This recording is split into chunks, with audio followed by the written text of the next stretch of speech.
welcome all of those who have contributed to make this evening an interesting one. And I would begin by saying thank you to those two ladies who have had the idea and who took the initiative. Dr. Hava Bugaya and Rita Daubler, thank you very much for having had the idea and doing it here at the Diplomatic Academy. Thank you. You make applause. Yes?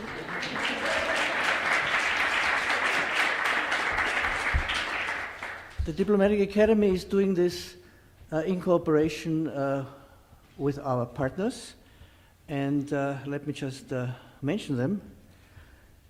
On this day, as you very well know, but let me also mention it, that today is the International Day for the Elimination of Violence Against Women, so it's very appropriate that we should have this event here about human rights, about women's rights, here at the Diplomatic Academy at this very day, which is a significant one, and which we all with pride wear the ribbon, the pink ribbon, orange ribbon, sorry.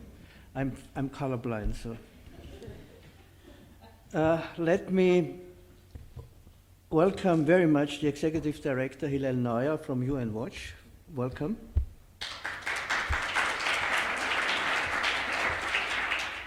It's a great pleasure for me, because we have known each other for quite some time, to welcome the chairperson, Ilona Grenitz, from the NGO Committee on the Status of Women. Mrs. Grenitz is a former deputy, a former member of the Austrian Parliament and a former member of the European Parliament, and we have met many times in Strasbourg. I'm very happy that you're here tonight. And let me also welcome a very special person, the President of UN Women National Committee Austria, Lili Sucharipa.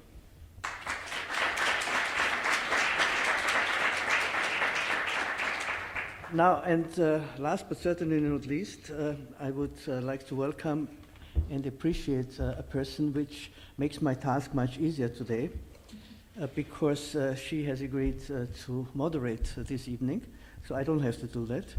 Marta Halpert, thank you very much for agreeing to do this, and welcome here at the Diplomatic Academy.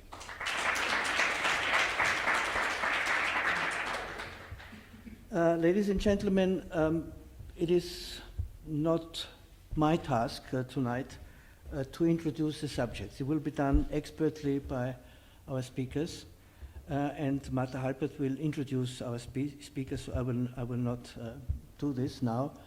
But it is a great honor and a great pleasure for me personally and for the Diplomatic Academy to welcome three personalities who have something to tell us about the status of the state of human rights in the world, the state of the work that international organizations do, which very often is unsatisfactory, as we know.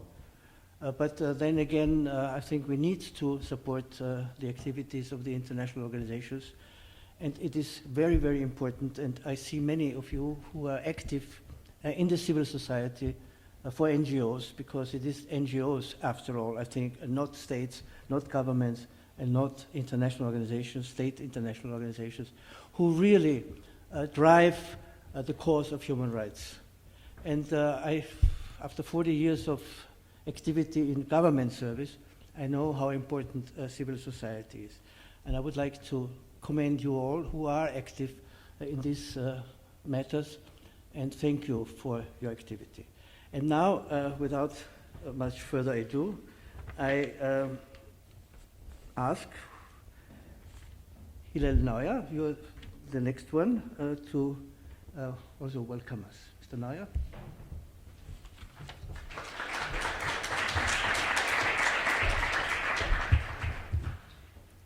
Thank you, Ambassador Winkler,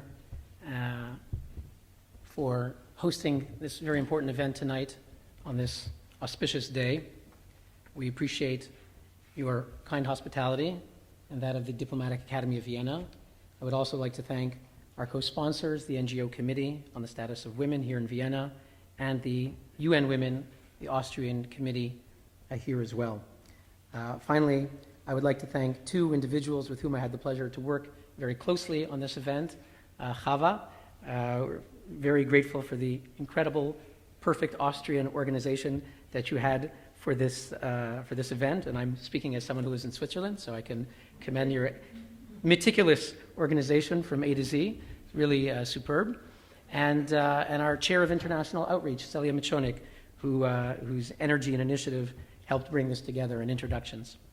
So you'll hear shortly from our human rights activists who have so much to say, and we need to hear their voices. I think speaking here about human rights in a school of diplomacy, I would like to acknowledge what I see as a paradox. Some may deny it, but in my own work as an NGO working at the United Nations Human Rights Council, trying to get diplomats to speak out and take action on human rights, I believe that there is often an inherent paradox. And it's not because anyone is ill-intentioned. Diplomacy in its nature seeks to act with prudence. It must acknowledge the realities of realpolitik, and diplomats in their nature seek to maintain positive relations with all countries, and it is not in their nature to learn how to condemn other countries. And very often, you will hear from our victims, they want us to be their voice, and they want diplomats and governments to speak out and to call out their oppressors on their abuses. And that means often to condemn abuses, to turn a spotlight. Because after all, what is the power when we speak of the United Nations Human Rights Council as one example, or the General Assembly? You know that the Security Council, of course, is given the power of the sword, and the General Assembly, they can decide matters of war and peace with immediate consequences on the ground. There is the General Assembly, which has the power of the purse. It has a budget. It can spend millions of dollars. The Human Rights Council in Geneva, across the street from my office, has neither the power of the sword nor the power of the purse. And yet I believe it has an immense power. It has the power to turn a spotlight on some of the world's worst abusers. And that power, the power of shame, if you will, to mobilize shame, is an immense power. And it is not for nothing that many of the world's worst abusers will devote limitless resources, political, economic, you name it, to make sure they are never criticized in any UN resolution, or let alone mentioned on any UN watch list. They understand the power of this spotlight. When you have an international body that says that this country is a violator of human rights, it damages that country's reputation, especially those countries that are not freely elected. And we'll be hearing from people today who come from countries that do not have free and fair elections. They are very anxious about their lack of legitimacy. And so when the United Nations makes that explicit, that they are not legitimate, they're very nervous about it. And so they do whatever they can not to be criticized. And so it's so important that diplomats speak out. And yet I say there's a paradox, because diplomats, in their nature, in the nature of seeking to maintain good bilateral relations, it is not in their nature, or the mandate given them on a regular basis, to condemn other countries and to provoke poor relations, conflict with other countries. And so in some sense, we're asking diplomats to do that which is undiplomatic. And maybe we're asking them to do too much. And yet, I mean, you could say that, why do we even bother asking diplomats at the United Nations or governments to speak out on Cuba or Iran or Mauritania and their human rights situation? Why ask them? It's not their job to be fully candid. It's their job to be diplomatic. Maybe we should appeal to NGOs, be it Amnesty International or any other NGO that is distinguished and reputable. Maybe we should just ask NGOs to do the work. The reality, though, is that although NGOs are necessary, we see that they are not sufficient. At the end of the day, the United Nations is the only intergovernmental body that is regarded as having unique legitimacy, the repository of international legitimacy. And at the end of the day, governments have power. Governments are those with armies. They're the ones who have the most influence. At the end of the day, it matters what diplomats say. You will never get a headline in the world saying 10 NGOs said that this country criticized human rights. You'll get some headline, but it won't be a page one headline. But when you say the United Nations condemned this country, that can often be a page one headline. At the end of the day, we need their voices and we need their power. If we want to stop Colonel Gaddafi from murdering his own people, the United Nations Security Council gave a mandate and action happened. If we want to get decisions in other places, we turn to countries that have power to really stop genocide. In the end, an NGO cannot stop genocide. We can sound the alarm, but someone who's going to send troops, as what happened with NATO in Bosnia and other examples where it's been attempted, your only hope is to ask those who have troops to really do it. So in the end of the day, despite the paradox, we need governments. We need their voice. And so my question in just a few minutes is, are we being that voice? Are we at the United Nations being the voice that the victims, the human rights dissidents and activists ask us to be? And I think the answer is mixed. And today is an important day. As was mentioned, it's the International Day for the Elimination of Violence Against Women. We have to ask ourselves, is the United Nations doing everything to eliminate violence against women? And today, we also meet as the UN General Assembly's Third Committee on Human Rights is adopting the resolutions from the past year of the Human Rights Council, endorsing them. We have to ask ourselves, is the Human Rights Council doing everything to promote and protect human rights? And I think we can see some progress in recent years. At the same time, much is left to be desired. We had elections 2 weeks ago, and Rosa Maria was with me in New York City, together with other NGOs and diplomats, and we appealed to the United Nations days before they held an election of members to the Human Rights Council, of electing 14 new members. We said, please do not elect gross violators. Do not elect Cuba. Do not elect China. Do not elect Russia. Do not elect Saudi Arabia. We're speaking today about violence against women. Women who get raped in Saudi Arabia are often those who get punished and not the rapist. The victim gets the lashes. And there's so much more one could talk about women in Saudi Arabia. But sadly, those 4 countries were elected. China, Russia, Cuba, Saudi Arabia were elected with overwhelming numbers to the Human Rights Council. And I have to mention, speaking here in Europe, that China and Russia received 176 out of 193 votes. If you do the math, only 17 countries did not vote for China and Russia. Can anyone tell me of the students here, how many countries are members of the European Union? Does anybody know? 28. 28 countries are members of the European Union. Only 17 did not vote for them. That means at least 11 countries of the European Union voted for China and Russia. At least 11. And if you assume that some other countries, maybe America, maybe Canada, maybe Australia, did not vote for them, then maybe it's 15 countries of the European Union voted affirmatively for China and Russia. And a secret ballot. There was no tit for tat that was guaranteed because it was a secret ballot. They voted for them. How do you explain that? I'll leave that as an open question.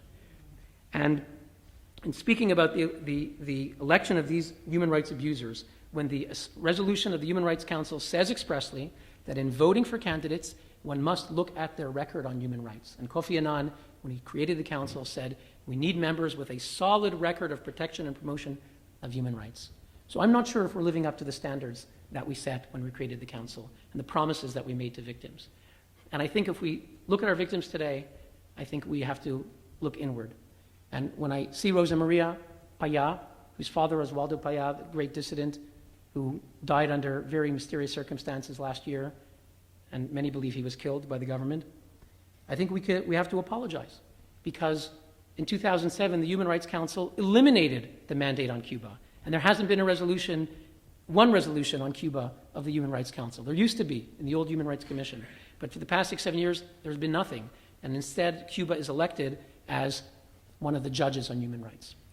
And I think when we look at Abidine Merzough from Mauritania, who will speak to us about slavery there, where the numbers can be 500,000, maybe more, still live in slavery. And we speak about women, and Abidine and I were speaking about Noura, this young woman that Abidine's organization is trying to save, a young teenager who's been a slave virtually her whole life.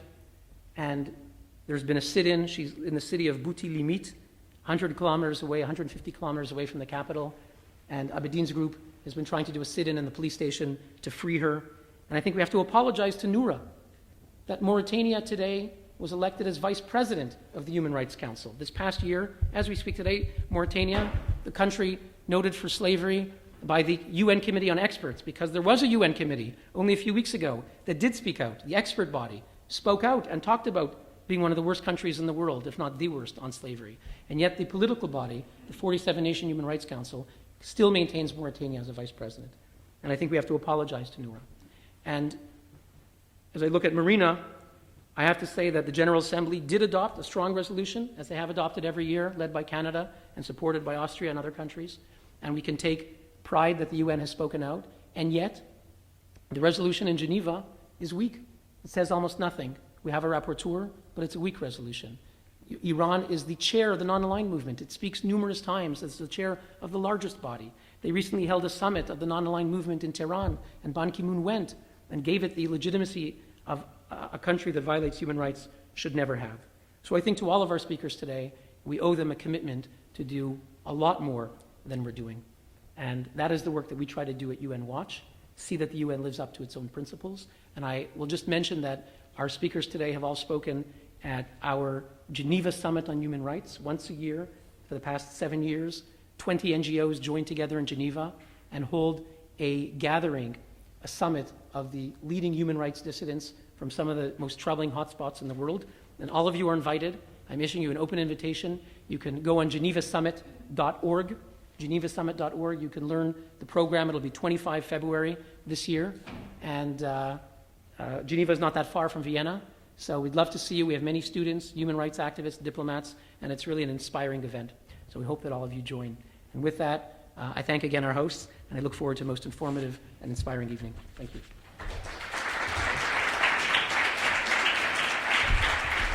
Thank you, Mr. Neuer. And for those of you in the audience who have not seen this, let me tell you that many of the speeches of Mr. Neuer, also the speeches to the Human Rights Council, are available on the internet. They are remarkable speeches, and I think you met our expectations as a voice of the victims, as a voice in favor of human rights. And after having worked 40 years for a government, justifiably and rightly criticizing governments for sometimes looking the other way. It is now my pleasure to ask Mrs. Grenitz. Thank you very much. Good evening, ladies and gentlemen. I would like to thank the organizers that the NGO Committee on the Status of Women in Vienna could take part in this event this evening. And I also would like to say a few words what the role of this committee is within the work of NGOs at the UN. The Vienna NGO Committee on the Status of Women comprises more than 20 international NGOs that are members and that send representatives that mostly live in the area here, but that represent the international work of these mostly very big and well-known international NGOs. The role of the committee is twofold. On one hand, we work together with our sister committees of New York and Geneva to bring forward the agenda of women's rights. Women's rights are human rights. You all do remember this was first put on the UN agenda and voted for in this big human rights conference in Vienna 20 years ago. And we work towards the yearly commissions in New York. There are different themes so that the ideas and the proposals from all around the world can be concentrated at the Commission in New York. The other work that we do, and which I think actually is perhaps even as important or even more important, is that we try or we work on integrating into the UN agenda at Vienna the female aspect. There is often talk about mainstreaming women's issue, having women on an equal playing field with men. But within the United Nations, there are many agencies where women are not so important, and this is what our committee in Vienna feels we have to work on, we have to promote women's perspective in these. In Vienna, the most important of the UN agencies is crime prevention and criminal justice. And here I can close the circle to today's commemoration of violence against women and elimination of that violence against women. Because very often it is women who are victims of crimes. Very often it makes a difference whether the victim is a woman or the victim is a man, whether the perpetrator is a man or a woman. And this is what we can do in Vienna. We also should always remember that violence against women is connected to many things that have to be changed. And here we certainly would also need the help of other big organizations and of diplomats. When we talk about violence in armed conflict situation, we often have to consider that women are violated or beaten, or there are other forms of violence against them, because in many societies, women are still considered as part of the estate of their man, like his house, his land, his cattle, his woman. And in order to punish these men, in order to show them who has the power, who is the conqueror, it is the woman who suffers. And this is something one should look at into all these armed conflicts that we still have going around the world, and that should not be neglected in the sense of armies are not able to distinguish who they are doing violence to. This is not true. They really do that. The other thing is that I'm very happy that in the last 30, 40 years, women were able to put a spotlight on what we call quite easily domestic violence. Many years ago, violence within the families was regarded as something private, something you don't talk about, something you can't see. And it was only 30, 40 years ago that women started to look at that, to say, we cannot go on. We cannot have this system of violence and power within a society, because when we want to have a world that has more peace and more justice, as the United Nations have started after the Second World War to create, we have to consider that armed conflicts cannot be solved by arms, but conflicts can never be solved by violence. Whenever there is a conflict, the solution is in getting together, respecting the other side, talking together. And this has to start within the families, within the communities, within the countries, because only then we can build up. We cannot have world peace when there is violence in some parts of the world against some groups of the people, as we cannot have peace in the world as long as human rights are being violated. So I thank you very much for having invited my committee, and I do hope that all these forms of violence that are happening every day in every country, in every group of society, are being considered by people who can then work on raising the awareness of the others, because only when we are aware we can change. Thank you very much.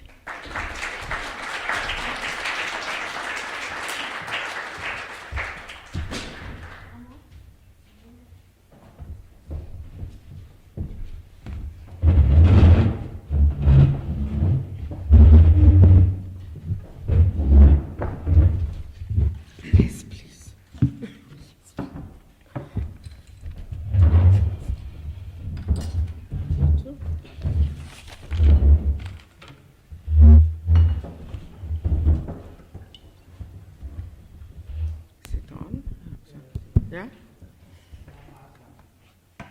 Bitte? Okay. Good evening, ladies and gentlemen. My name is Martha Halpert.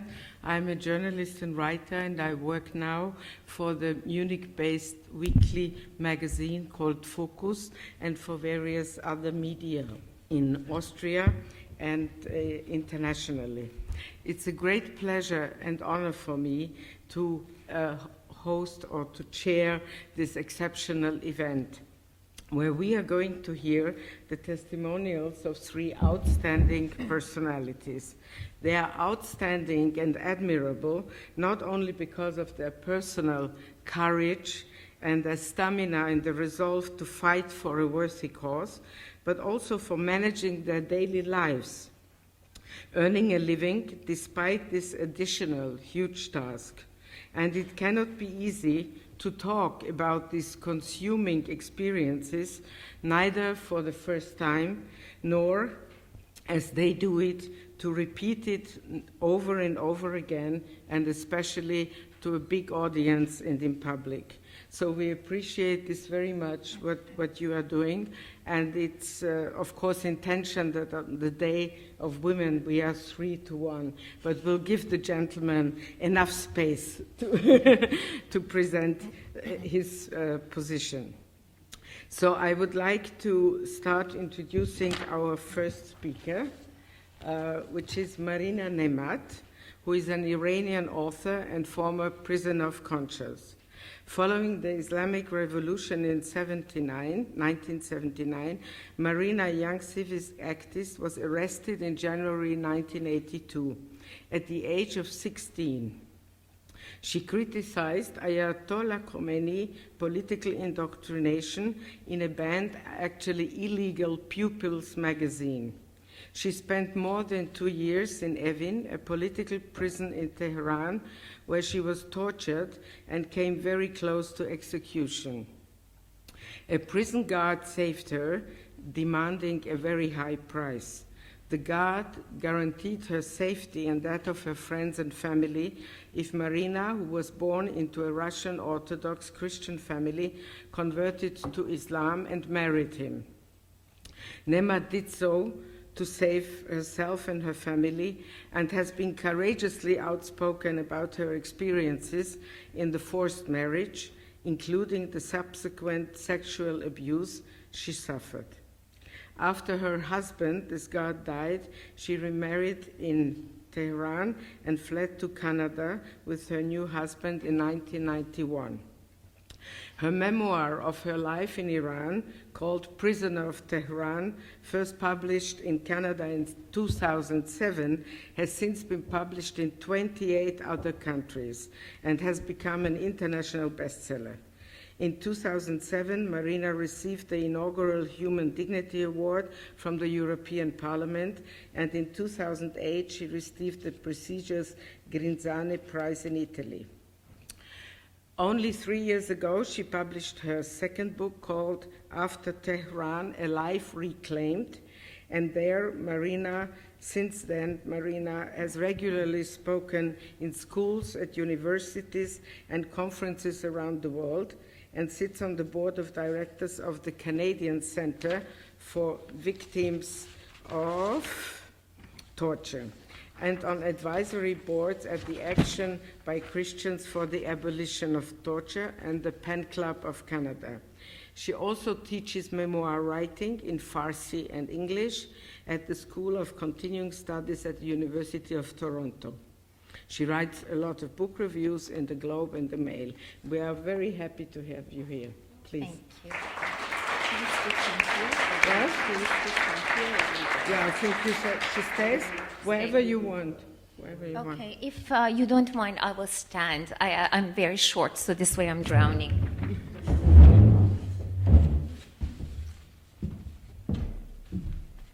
And I can see you better. Thank you so much for having me here today. It is a pleasure. It is an honor. And I have to thank Hillel because, he has always included me. And I think one of the issues that I faced more than anything when I was in prison was that I felt that the world had forgotten us, that the world didn't give a damn what happened to us, and that the world didn't care. And to be honest with you, I think what we thought was actual reality. So thank you, Hilal. Thank you for including me. Thank you for putting attention on this very important issue.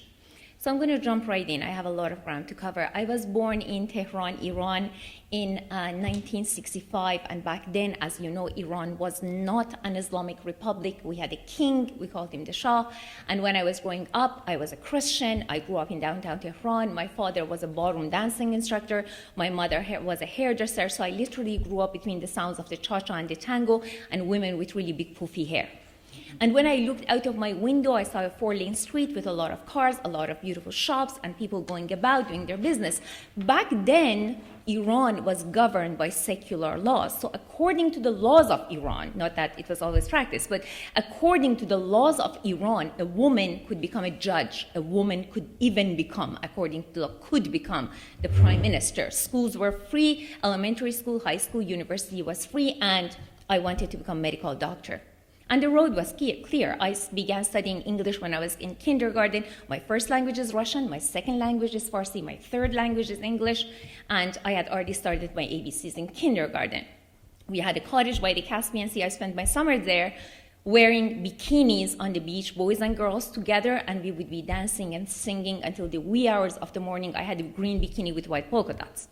And then we got back home from the cottage in 1978. I was 13 years old.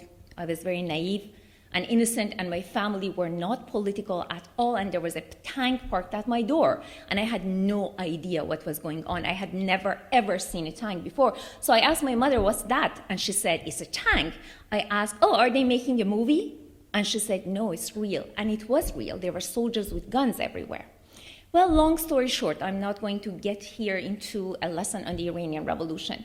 The revolution, as we know, succeeded. Ayatollah Khomeini had become the leader of this revolution. The left and the right and the center, they had all come together, and they were supporting the Ayatollah and an Islamic republic. The problem was that, and I tried because I was curious. I didn't know what an Islamic republic was.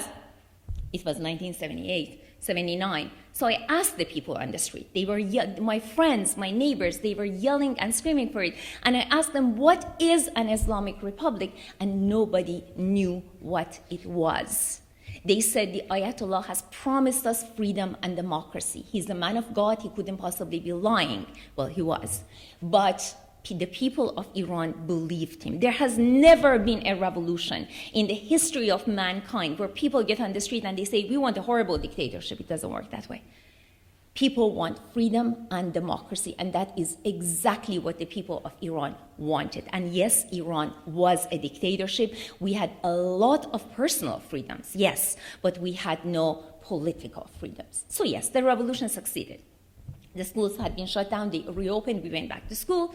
And for about a year or so, maybe even less, things were great because all the old laws were out the window. The new laws were still being written. So basically, there was no law in the country.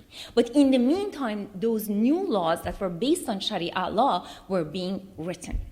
Now, in the meantime, life went on, and we were doing our thing, and we were talking about social justice and about making Iran a better place. We were a bunch of teenagers that had very big hopes for the future of their country.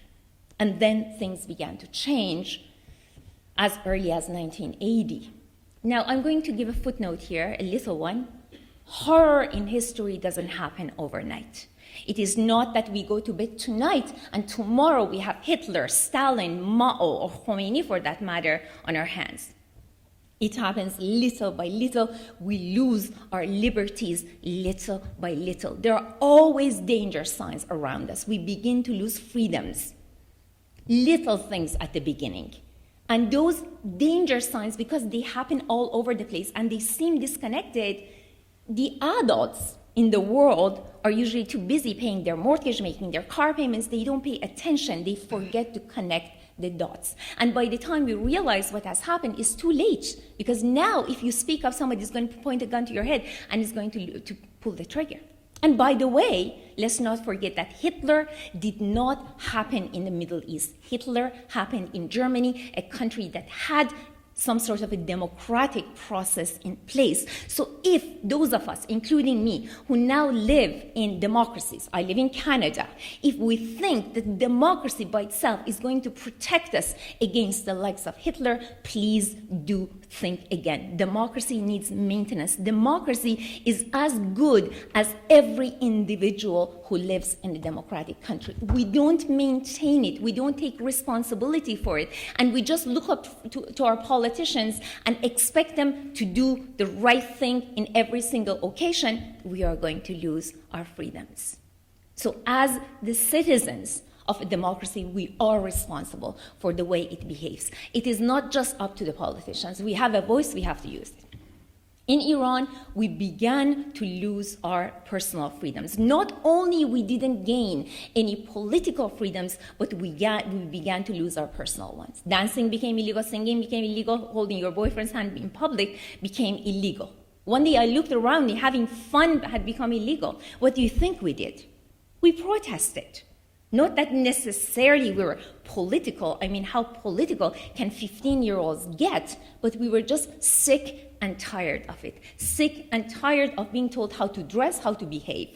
And we protested. Of course, the world didn't know about it because, yeah, there was no internet. Yes, all the foreign journalists had been expelled from Iran. But the world did hear about the American hostages. But the world didn't really hear about our protests. Well, people started disappearing as early as young people, as early as 1981 in the spring.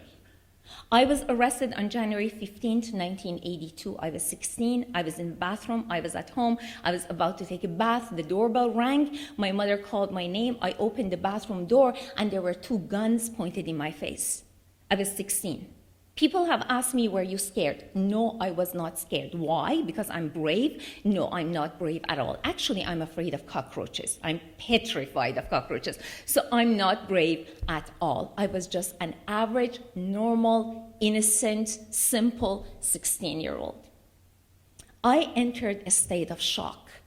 When you have grown up dancing on the beach in bikinis and then there are 2 guns pointed in your face, what happens is that you enter a state of shock. It's like body armor. It goes on and it clicks automatically. It is a gift from God, but it doesn't protect you against bullets. It protects you against emotion. So I didn't feel anything. My mom and dad were crying. I was looking at them and I was thinking, why are you crying? No big deal. I'm just getting arrested. They drove me north to Abidine prison. By the way, Abidine is still completely operational. It still has hundreds, if not thousands, of prisoners. So what I'm telling you is not history. What I'm telling you is present tense. Actually, I have with me the story of one of these political prisoners. I have a habit of campaigning for one political prisoner at a time, so please do come up to me and I will give you that piece of paper and it will tell you what you can do to help. So please do come to me. I was taken into Abidine prison, blindfolded upon arrival, taken along hallway after hallway after hallway, told to sit down. I was taken for interrogation. They questioned me about my activities, about having been on protest rallies, about writing articles against the government. Yes, I had done all of that, yes. And I told them the truth because it wasn't some state secret. Everybody knew I attended protest rallies. My friends knew, the principal knew, my parents knew, the neighbors knew, everybody knew. What was the point of hiding? So then they took me to another room and they took off my blindfold. I was in a small room with 2 men, Ali and Hamid, and they handcuffed me. When they handcuffed me, they saw that my hands were going to slide out of the cuffs because I was 90 pounds back then. So they put both of my wrists together and they put the 2 wrists into one cuff, and as it clicked, my right wrist cracked. And the torture had not even begun. Then they tied me to the bare wooden bed. I was lying down on my stomach, and they lashed the soles of my feet with a length of cable. The most favorite method of torture in the Middle East. Why? Because it's effective. Your nerve ends are in your feet. With every strike of the lash, your nervous system explodes, then it's magically put back together again, and you're wide awake for the next. I forgot how to think, I forgot how to count, I forgot how to breathe, and I forgot how to pray. And I'm a Catholic, so that's a big order to forget how to say Hail Mary. But I even forgot how to do that. And they beat me and beat me. Eventually, they stopped, and I looked at my feet, and I laughed out loud because my feet looked like overgrown party balloons with toes on them, color indigo blue. I couldn't understand how the human body can swell like that. Then they make you walk, then they beat you again. They make you walk, they beat you again. Why? Well, first of all, let me ask you if you know what torture is for. Torture is practiced in more than 80 countries in the world. Why do they do it? Is it to get information? Really? I would have confessed I was Jesus Christ under torture. I would have confessed I was a CIA spy. If the devil appeared, I would have sold him my soul with whipped cream on top to just go back home and sleep in my own bed. Torture is not to get information. Is torture to kill few people? Definitely not, because there are much more economical, efficient ways to kill people. They want to kill you, they will put you in front of a firing squad. Why would they do the hard work of torturing you? No reason. So what is torture for? Torture is designed to kill the human soul. When they succeed, they stop. If they do not succeed, then they will execute you. I was given a death sentence. It was reduced to life in prison. It's very easy to get a death sentence in Abidine, especially back then. I was sent to the cell block with hundreds, maybe thousands of other girls, 90% under the age of 20. It was high school in hell. Every night we had mass executions. Every night we listened as our friends and cellmates would be shot just outside the prison, just behind the courtyard. Every single night. There was one bathroom for about 300 people. So basically, we spent our days standing in line to go to the bathroom. And as we are standing, names are being announced over the loudspeaker, so and so and so, so and so, come to the office. The girls who are called would be taken for interrogation, torture, and maybe even execution. If your name is called, go and go quietly, because if you make a sound or if you fuss, they will come and shoot you right here. So go.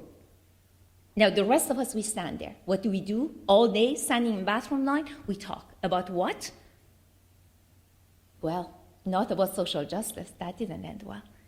We talked about everything that made us human, because we knew that the world didn't care about what happened to us. We knew that outside the prison walls, nobody was talking about it. We knew that the UN was not talking about it. We knew that international newspapers were not writing about it, because news does come into the prison. We were hearing all of that. So we had to keep each other alive. So we talked about family reunions, birthday parties, New Year celebrations. We had to keep hope alive. And that's exactly what we did. Many of the girls who were with me in Abidine prison, many of them are buried in mass graves. But I'm here. I'm still standing. The girl I was before Abidine is dead. And the person I have become is a witness. No more, no less. Yes, I am a wife and a mother and a writer, and I appreciate all of the above. But beyond any of those, I am a witness. There are no memorial walls in Iran. There aren't any beautiful marble walls in which the name of the victims of this system that is still going strong would be carved. So until then, I have to become that marble wall. Until then, until the day, which will come when the names of my friends would be carved in stone. But till then, this fight is mine. There was another form of torture in Abidine. Sometimes girls were called at midnight, were returned to the cell block at 5 a.m., no visible torture sign. If you knew the girl, you would ask her, where were you? She would give you some lame excuse, like they took me for interrogation, nothing happened. Yeah, right. They called me for interrogation 5 months after my arrest. My interrogator was there, and he told me very clearly, you are going to convert to Islam, you are going to become my wife, or I will arrest your parents. I knew he wasn't kidding. I said, fine, I'll do it. I'll do anything. Just don't touch my parents. This man forced me to marry him at the age of 17. I was being raped over and over again under the name of marriage in solitary confinement in Abidine prison, and it was absolutely fine. I couldn't protest. I couldn't go to the authorities because it was legal. I'm not going to get into much more detail about that because I have written extensively about it, so you can read my books. But the important point to mention here is that, yes, Mr. Rouhani came into power a few weeks ago in Iran. And around the time when he became the president, about 80 political prisoners were freed. And one of them was Hamid Qasemi Shal, for whom I had campaigned for 3 years. That is great. We rejoice that these prisoners were freed. But since Mr. Rouhani came into power till now, more than 80 prisoners have been executed. For every prisoner that they released, they have killed one. And not only that, they are denying medical treatment to the prisoners. This is a silent way of executing political prisoners. They don't even need to shoot anybody. The person gets pneumonia, you just don't give them medication.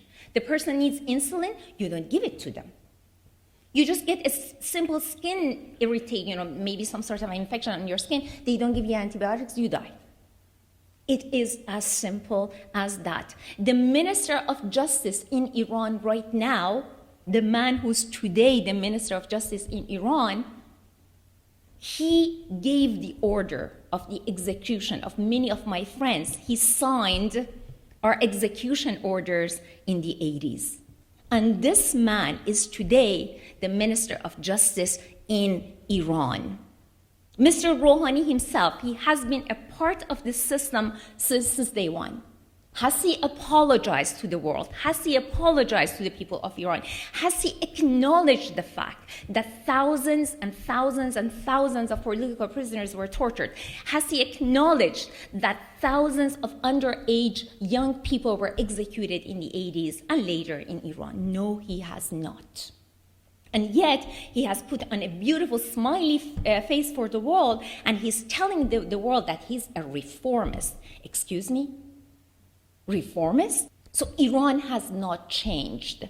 Please don't allow it to fool you. The same band of thugs and mass murderers that put me in prison and tortured me and raped me, the same band of thugs is still in power. These are the same people. They have just put on a smiley face to look happy and democratic to the rest of the world. So please be careful. I'm not asking for Iran to be bombed. No, not at all. Not at all. But please, let's know reality and let's deal with it the way it is, because wishful thinking is not going to take us far. And please, let's not forget that silence actually kills. Silence is a weapon of mass destruction. Thank you so much.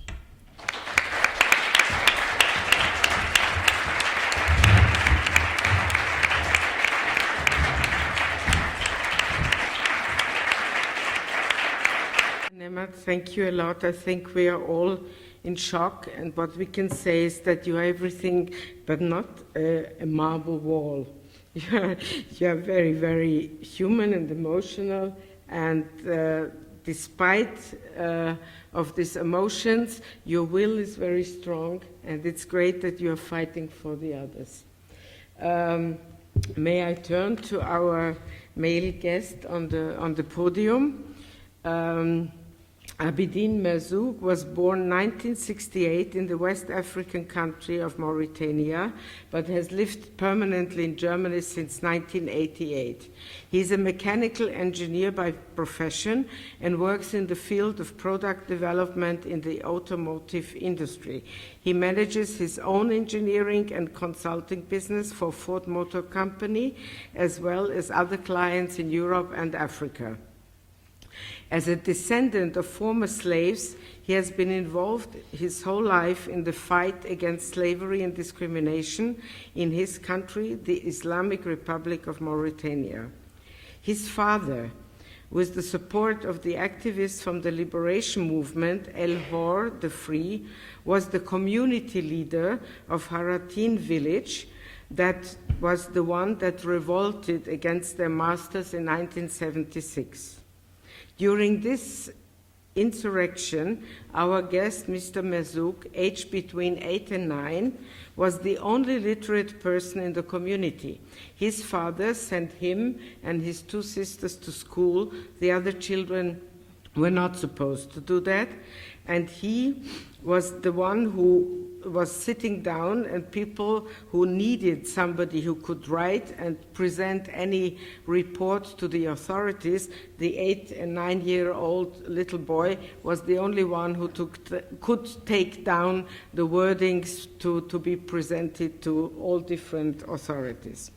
Mr. Merzough now serves as the European coordinator for the anti-slavery NGO called Initiative for the Resurgence of the Abolitionist Movement in Mauritania, and he is also a member of the international NGO, the Society of Threatened People, based in Göttingen, Germany, as well as the Mauritanian anti-slavery NGO SOS Esclave. Mr. Merzough, please. Thank you.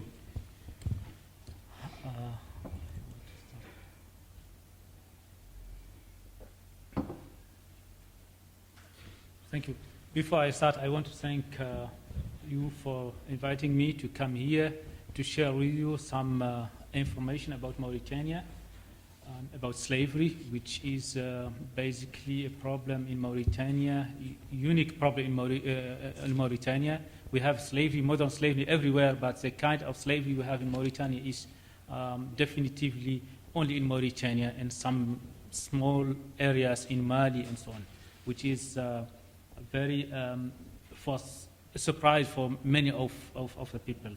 Mauritania is one of the Republic Islamics. Behind Iran is Islamic, Pakistan is Islamic, but Mauritania also is Islamic. It's called Republic Islamic Mauritania. This is only the 3 countries in the world which they call Islamic Republic. But in Mauritania we have a different kind of Islam. We have interpretation of Islam which has been created or published between the 19th and the 14th centuries, and at that time it was just to legalize the slavery. If you see, Mauritania is around 3 million. 20% of them to 25 are Baidan, which are white-skilled, Moor or Arab descendant. 50 is Haratin, like me. Haratin are the former slaves, and today also some are slaves. They are originally African, but they lost the African identity. They become Arab or Islamic, speak only Arabic. They have a culture of Arab and so on. But they have nearly nothing with African culture except that they are black. And the rest is purely African community, which is Wolof and Senegal. Wolof and Soninke, and mainly population having a relationship to Senegal and Mali. I want to show you this picture, which is very old. There are many of them. This is the time when the Arabs, Muslim Arabs, started making slavery trade. You see here all the kids, young people has been taken from their family. They kill the older person, and they took only kids to sell them to the Western or somewhere else. And if you see here this guy, this is exactly the Arab who make the trade. And these Arab are the same which we have in Mauritania today. This kind of slavery trade has been ended, is not existing, but these guys are still in Mauritania, and they are continuing the slavery in the same way against the kids and the young ladies, young women. And this guy, I want to show you here a picture. This is Monsieur Charbonnier. He's a French commander. When they went to Mauritania, they found out Mauritania having slavery, and how they treat and behave against the slaves. It was for them not unbelievable. And they said, okay, we want to ask you to tell us what says your religion. You are Muslim, and you said Islam is a good religion. What does it say, the religion, the Islam you are practicing in Mauritania? And he write him this fatwa about what does the Islam mean, and how to treat, how to behave against the slave. And I would not read all of this, but you see here, he's telling him, here we have in our religion there is a clear separation between slaves and non-slave. They are having two different positions in the society. If you see here, for example, the master can take the number he wants to have from women as a slave for free. Don't ask them for their acceptance or not. But for the free woman, he can take only maximum 4. And that's what we know in Islamic, where the man can take 4 women. But for the slave woman, it's not valid, that rule. You can take the number you want within the slave's woman. Another example, he's telling him, our religion allow us to look at enclosed women without a problem, but if they are not slave, we cannot. We should not do it. And that's what you see in the Islamic world, they are having this, covering all the things. This is for the free ladies, not for the slaves. And this is from the old fatwa. And here you can see here this. The slave cannot give his kids in marriage, for example. The slaves, if he has a kid, he cannot marry them. We have to ask the master to allow him to get the kids to the marriage. And if the master say, you should not marry your kids, he is not allowed to do it, because they are the ownership of the master. And if you want to use them or to give them away, you have to ask the owner, who is the master. And the master is allowed to confiscate the property of the slave. For example, this is still valid. I'm telling you, this is in 1900. This fatwa has been happening there. But today, the same rules, the same strategy is valid in Mauritania. Today, if a slave wants to marry his kids, he has to ask the master. And if the master can and wants to get the property of the slave, he is allowed to do it. And there is no protection for him. When the slave go to the authority and tell them, please help me, my master wants to get my property, they will tell him, you belong to him, this is his ownership, and you cannot do anything. And the last example, for example, in the fatwa which is there, he's telling him, and don't forget, the most of slaves are black, and because they do not do the slavery in the white society like Arabs, they always tell him the slaves are always black. It's allowed, and this is what our religion says. If they are black, you can make them to slaves. This is different laws which has been created in Mauritania to end slavery, but all of them are not leading to anything. They are on the paper, but it was never applied in Mauritania. And you see here, this is a decree from France, which has been created. This is the constitution of Mauritania, which normally abandoned the slavery, and so on. And until 2007, there is a last one where the slavery was considered as crimes. In the past, it wasn't.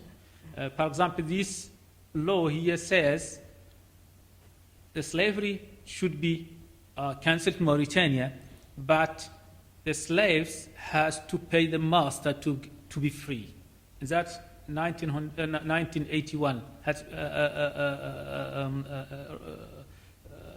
circular ordinance, and 2012 they created a new law which punish the people who made slavery. But I want to say, during the last 10 years, there are many cases which has been reported to the police, to the justice, but no one of them has been treated correctly. In one case, 2010, the lady who was having two young girls. She has been sent to the prison for 2-3 months, and that's it. That's the unique case where we really the authority did something for the slavery, against the slavery. And here, I just want to list some cases. If you see here, all of them are only young lady. This is a young lady, young girls, 10 and 14. Here is a young girl. Here, this is 2 kids which are now which we free in 2011. They are living with our president of our organization in his house.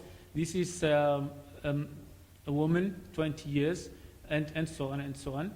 And all the cases we report to the justice are always, the majority of them are women, almost young ladies, and sometimes sometimes young boys.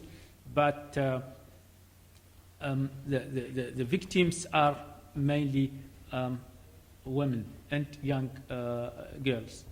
And if you see here, these are some cases. I want to talk later on to report. This is the 2 boys which we are having now sending to the school, living with us. This is a lady which having 8 kids. This is the woman, and this is some of her kids. This is Barka, which is 20 years old. Here, this is a guy, a man, 50 years old. He's a victim of slavery. His case is in our reports. And I want to talk about 2 cases. This is Mbarka. This Mbarka was taken to slavery with 5 years. She spent the whole life with a master. When she got to 12, 14, her master abused for him. He made with her the first kids. But he said, I will not accept that this kid, my kids. He didn't recognize. And 2 years later, she made the second kids with the son of her master. You know, they're exchanging, because the son of her master came to her and told her, wants to abuse for him. She told him, no, you cannot do that, because your father is having with me a case. He told him, doesn't matter, I don't care about that. And he made her 1 kid.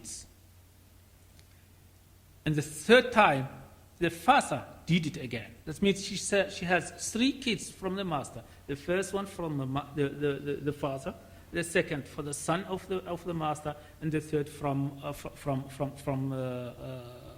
the master itself.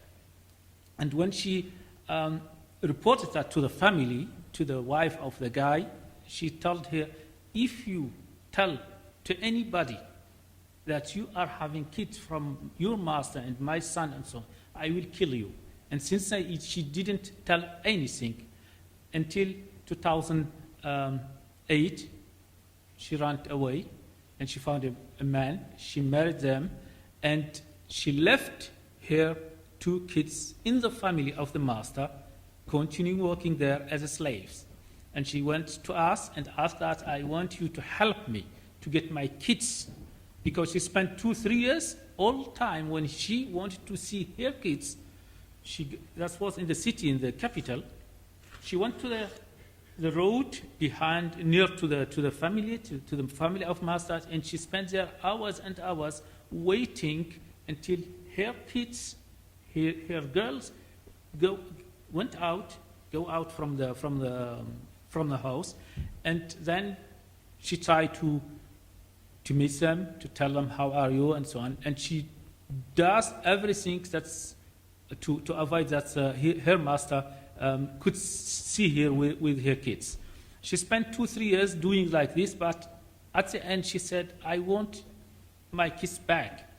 And her man told her, if you want to get your kids, I will help you to lead you to an organization from Biram, our organization, and they can help you maybe to get your kids back. And exactly that's what happened. She came to us, we reported her talks, and we went to the family without saying we are coming to the kids. We just want to know if what she said to us is a reality or not. And we saw the kids; they are working for the family and so on. And then we reported to the police and asked police to send somebody with us to the kids and to the family of the master to get the kids. And that's what he did. When we came there, we found the kids with the family. We took the kids with us and brought them to the mother, and we gave we made a complaint in her responsibility. But the case was never treated by the authority. They said, no, this is a family issue, and the justice doesn't have to do anything with the family. That's what they always considering in Mauritania. When it came to a problem with slavery and so on, the master always saying, this is my kids, this is my family, and there is nothing. This is the way they are always trying to avoid any process, any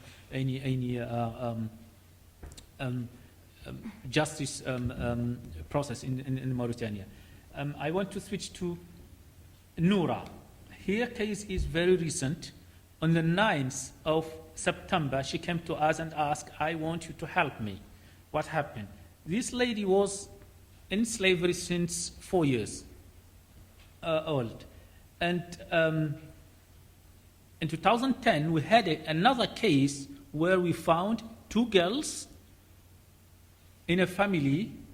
The lady, which is the master, she was a director of the bank, National Bank of Mauritania, the director of the bank in the capital.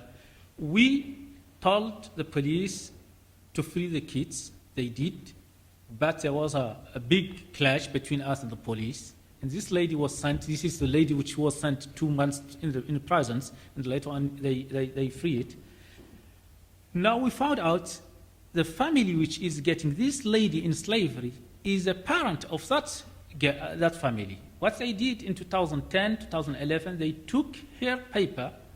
They created for her a new paper, ID, and they made her 28 old, because they said if we having a slave which is a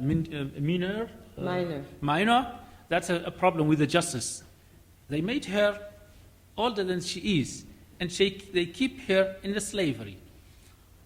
Somewhere in September, beginning of September, she was always having a problem with the family. They torture her every time, and one time they did their best, and she was near to die, because the family, there was 4 ladies, master ladies, which they tortured the girl. She went to the police and said, I want to ask for help.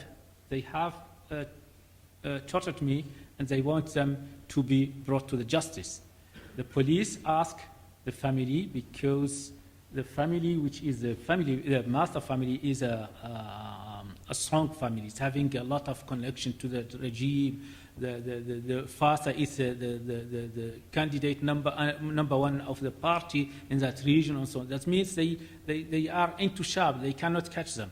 And the police said to the father of this girl, you have to cancel the complaints. Otherwise, we cannot help you. He canceled, and he signed, okay, there is no complaints, and so on and so on. But she was 18 old, and she heard about our organization, and she said, I will not accept that. She went down to the city and asked for telephone number of our organization, and she came to us and explained to us the situation.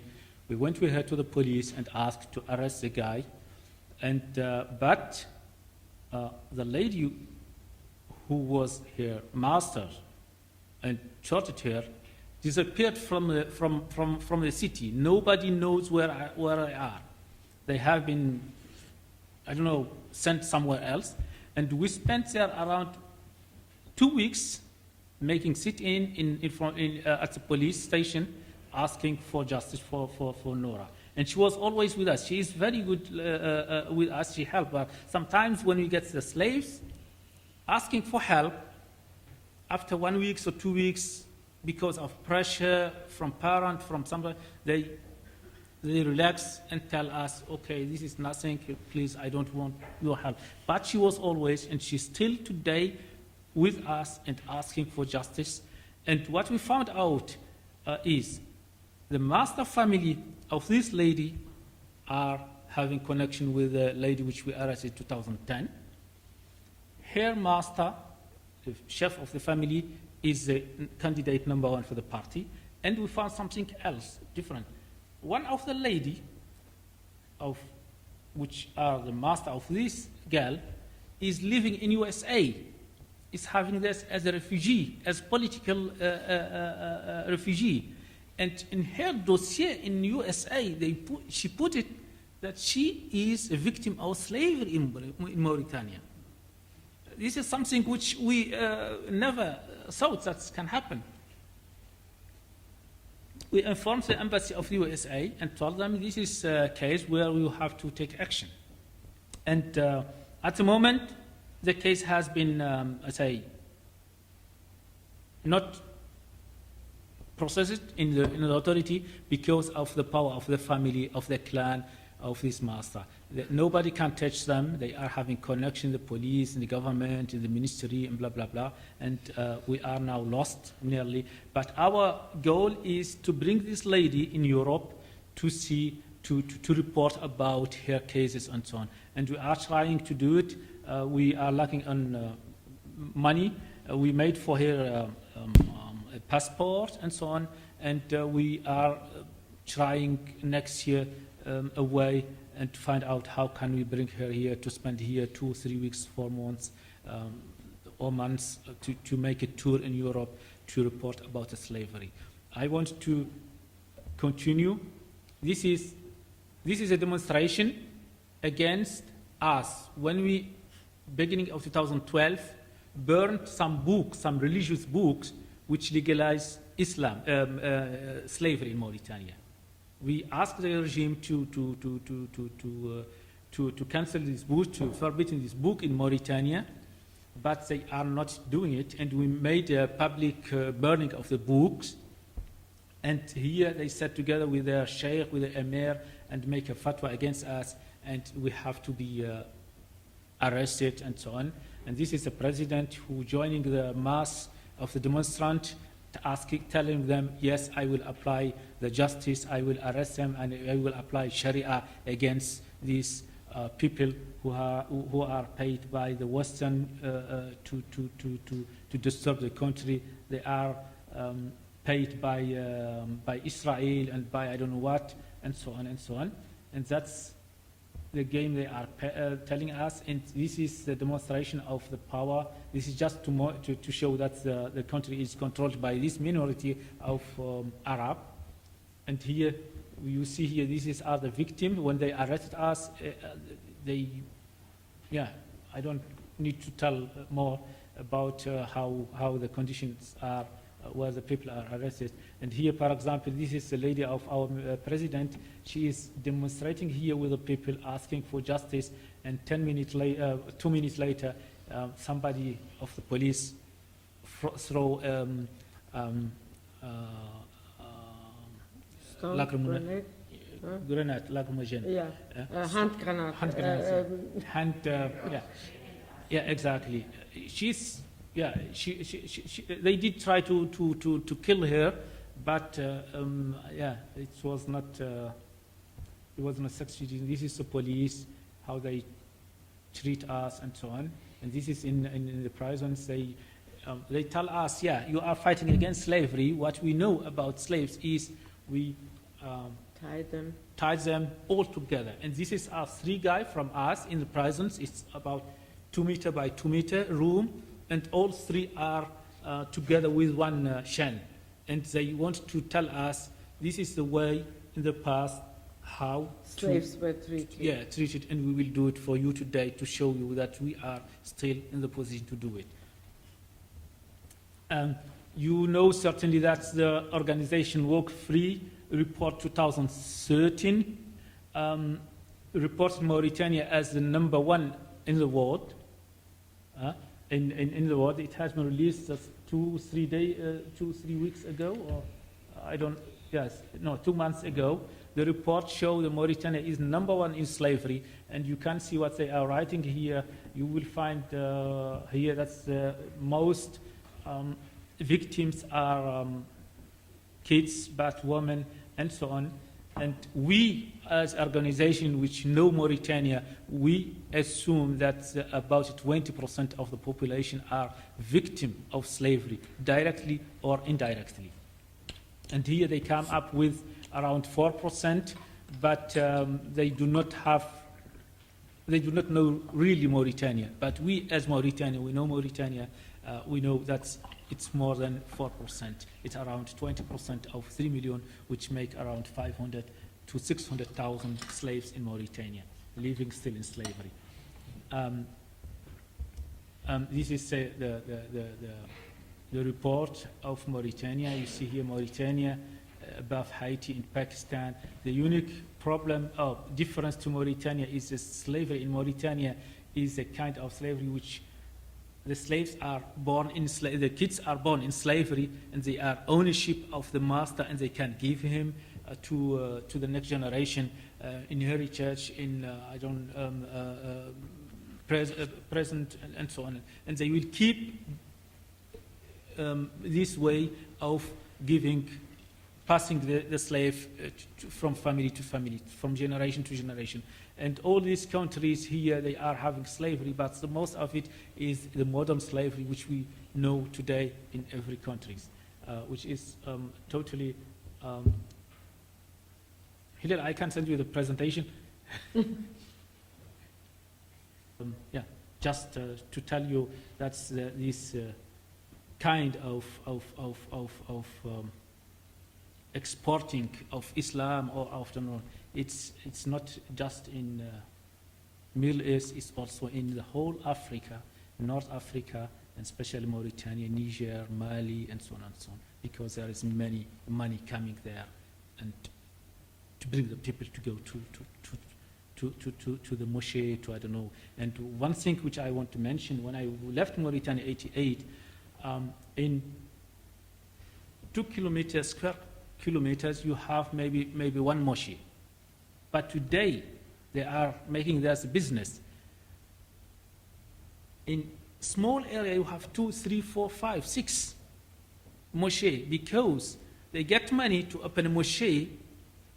And if you get the money to open a moschee, instead of building your house for renting or something, you build a moschee and you will get money monthly from the organization. And that's the result of what we have at the moment. Nobody is happy with it. The government is trying to fight against it, but they will not succeed because when I saw we have election yesterday, the Islamic Party, which was forbidden in Mauritania, it has been allowed 4 years ago, but now nobody was assuming they will get something. They are now in the second place in Mauritania, the Islamic Party, because they are having money and they are buying people, they are giving people money to vote for them. And yeah, that's the last one. Thank you.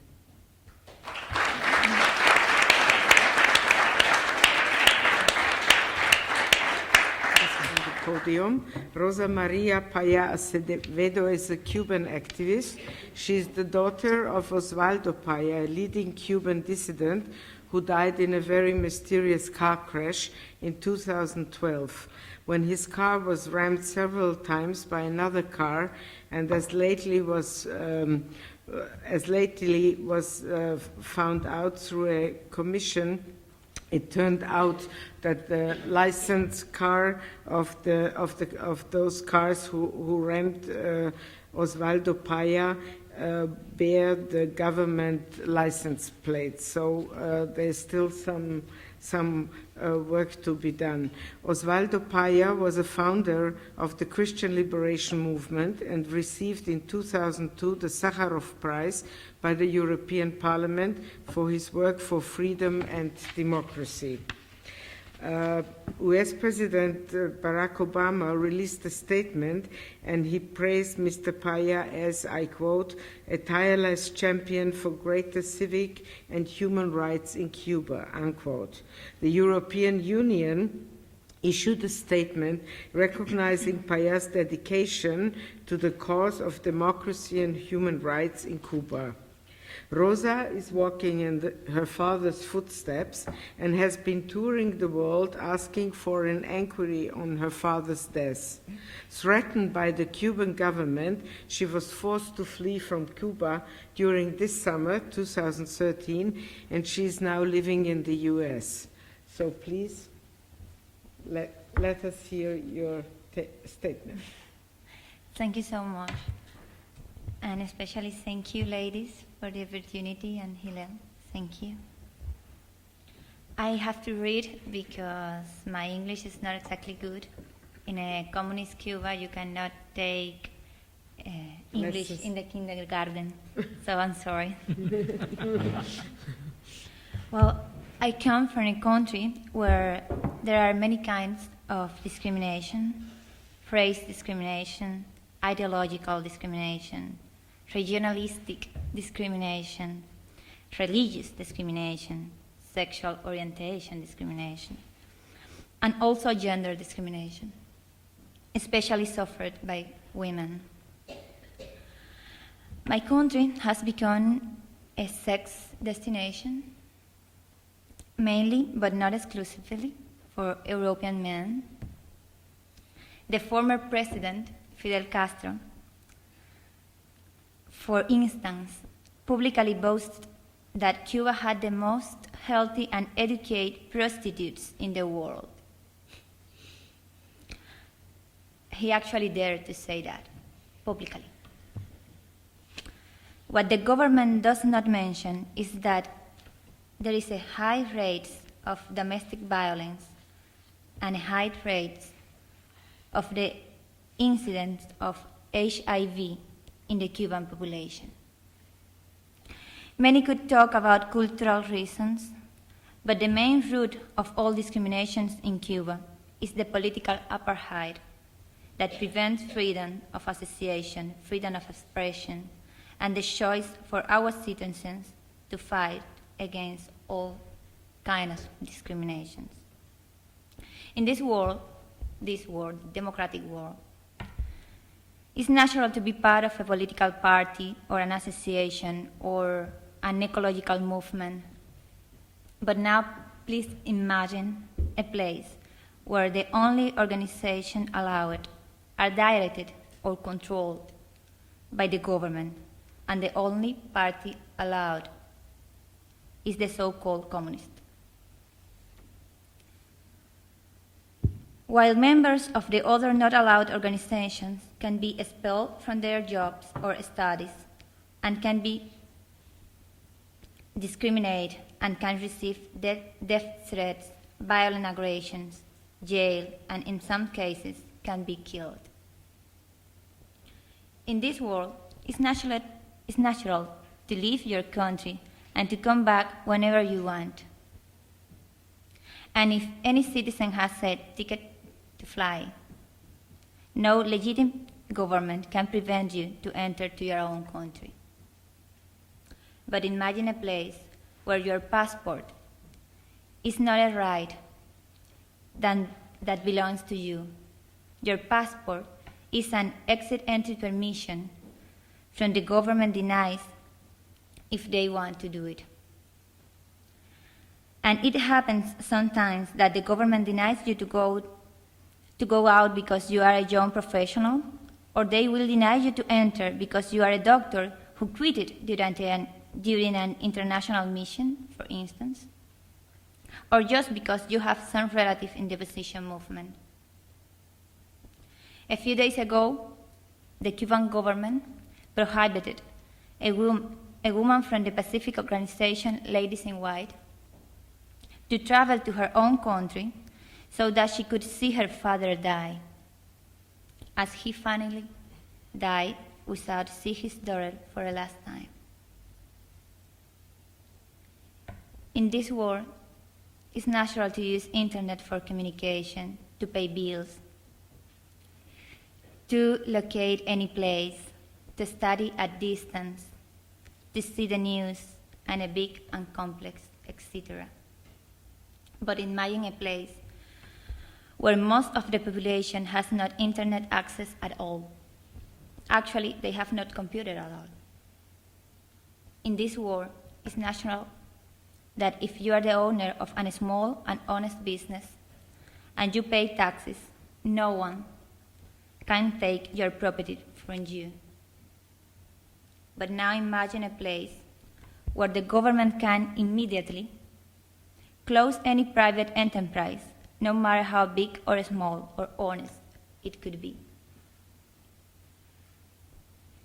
In this world are very frequent the student demonstrations against certain policies or leaders. But imagine a place where anybody can be expelled from the university immediately if he or she say anything against the government or just criticize the system. Here it's natural that when an election comes, the people choose between several candidates, whether parties or persons. And now imagine that I live in a place where there is just one candidate for any position or for each position. And now imagine that this place is known as the Island of Freedom, and the head of the government is venerated as an idol in many parts of the planet. As there are a lot of good people confused by the propaganda of our government, while the Cuban people remain marginalized. It is time for the world to stop imagining what is going on inside Cuba and start realizing that we are millions of human beings without human rights. We are not talking about political colors or ideologies. The dictators are not from the left or from the right. Dictators are just criminals. And all persons of goodwill, no matter what the flag, must stand in favor of the fundamental rights for all. My father, Oswaldo Payá, is the founder of the Liberation Christian Movement. In 2002, he won the Sakharov Prize from the European Parliament, and he struggled peacefully for the recognition in the law and in the practice of the right of all Cubans to have rights. He has warned of the danger that totalitarianism in Cuba represent for democracy throughout Latin America. Because maybe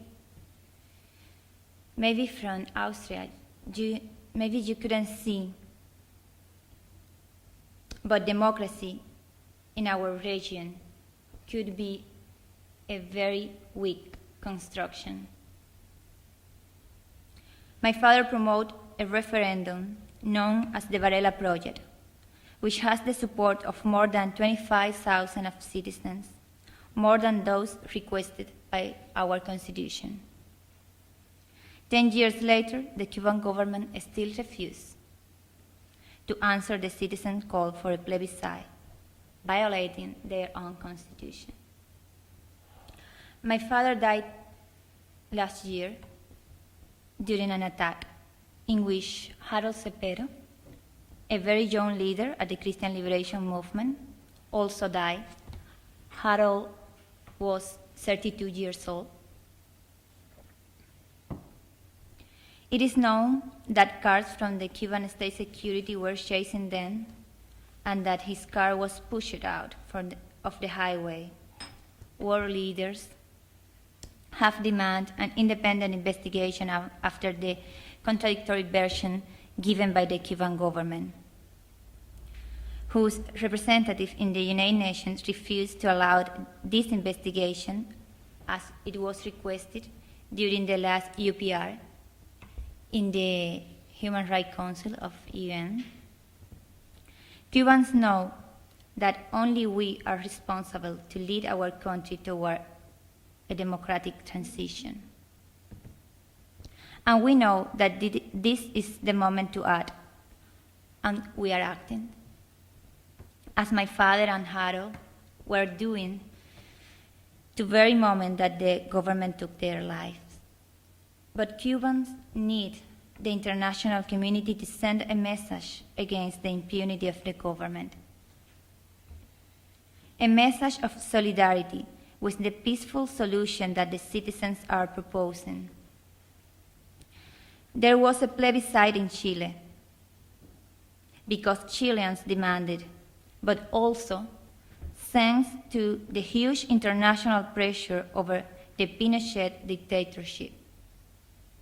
The Cuban people deserve as much as the Chilean people, and as much as the European people. As my father used to say, the cause of human rights is only one, as only one is the humanity. The international community, United Nations, and the European Union can save many lives, and they can also prevent the spread of the anti-democratic thinking in our region if they act in solidarity with the rights of women and for the rights of all who suffer of any kind of oppression. Democracies must fight the injustice which many women are silenced and marginalized in the world.